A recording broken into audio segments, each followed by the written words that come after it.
अस्सलामु अलैकुम व रहमतुल्लाहि व बरकातुहू। नहमदुहु व नुसल्ली अला रसूलिहिल करीम। अम्मा बाद, अऊज़ु बिल्लाहि मिनश शैतानिर रजीम। बिस्मिल्लाहिर रहमानिर रहीम। সংগ্রামী সাথী ও বন্ধুগণ, আমি তরুণ ও যুবক ভাইদের উদ্দেশ্যে দু চারটি কথা বলতে চাই। আপনারা ইতিহাস পড়ুন, ইতিহাস জানুন, এরপরে রাজনীতি করুন।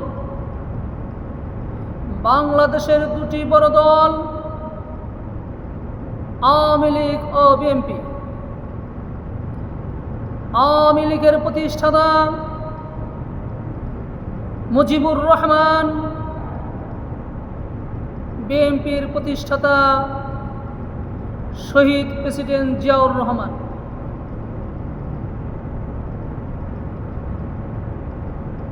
ইতিহাসের কোনো জায়গায় দলের কোনো নেতা কর্মীদের মুখে কখনো শুনেন নাই, শুনবেন না শহীদ শেখ মুজিবুর রহমান।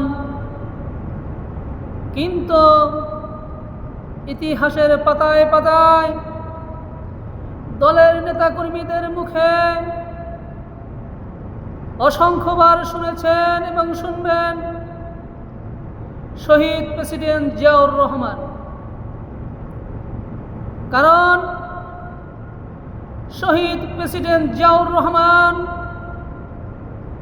রাষ্ট্রের সম্পদ রক্ষা করার জন্য তার জীবনকে উৎসর্গ করে দিয়েছিলেন। জনগণের জানমালকে রক্ষা করার জন্য দায়িত্ব গ্রহণ করেছিলেন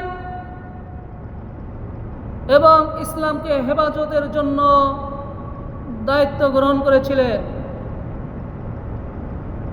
এই জন্যই এই সমস্ত কাজ যারা করে তাহাদের মরার পর তাহাদের নামের পাশে শহীদ শব্দটি শোভা পায়। আর যারা রাষ্ট্রীয় সম্পদ গ্রাস করার চেষ্টা করে, জনগণের সম্পদ গ্রাস করার চেষ্টা করে, ইসলামকে দিনকে দুনিয়া থেকে মিটিয়ে দেওয়ার ষড়যন্ত্র করে, এই সমস্ত লোকগুলো যখন মারা যায় তখন তাদের নামের পাশে শহীদ শব্দটি শোভা পায় না। তাই আমি তরুণ যুবক ভাইদেরকে লক্ষ্য করে বলতে চাই, আপনারা ইতিহাস পড়ুন, ইতিহাস জানুন। যদি আপনারা শহীদ রাষ্ট্রপতি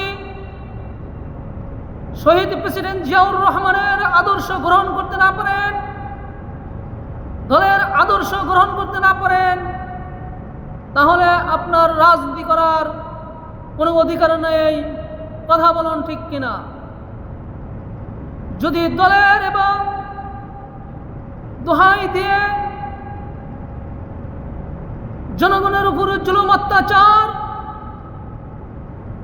এবং সন্ত্রাসী চাঁদাবাজি করার চেষ্টা করেন, তাহলে বাংলার জনগণ এটা কখনো বরদাস্ত করবে না। কথা বলুন ঠিক কিনা?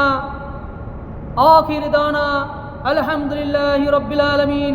আসসালামু আলাইকুম ওয়া রাহমাতুল্লাহি ওয়া বারাকাতুহু।